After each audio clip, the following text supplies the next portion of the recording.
మనము డ్రగ్స్ తీసుకోవద్దు, డ్రగ్స్ వద్దు బ్రో అంటే వైసీపీ ప్రభుత్వం ఏమంది, డ్రగ్స్ తీసుకో బ్రో అంటూ వింత ప్రచారం చేశారు. మరి అది కూడా ఎవరితో చేశారంటే వైజాగ్ స్టూడెంట్ యూనియన్ ప్రెసిడెంట్ వైసీపీకి చెందిన వ్యక్తి పులగం కొండారెడ్డి. ఆయన టార్గెటింగ్ అంటే ఏంటంటే ఒక engineering colleges, schools and different sectors అంటే ఉద్యోగస్తుల మీద టార్గెట్ చేసి ఈ డ్రగ్స్ని ఏ విధంగా అమ్మాడో మరి మీ అందరికీ తెలుసు. ఈ డ్రగ్స్ పార్టీ అంటే వాళ్ళ పార్టీలో పెద్ద పెద్ద నేతలు ఎక్కడైనా పార్టీ చేసుకుంటుంటే పార్టీకి సరఫరా చేసి వాళ్ళ ద్వారా పదవులు పొందటం.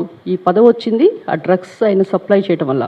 మరి ఈ డ్రగ్స్ సప్లై చేయటమే కాకుండా ఆయన అడ్డంగా సప్లై చేస్తున్నప్పుడు ఈగల్ టీంకి దొరకటం అనేది మీరు కూడా గమనించాలి.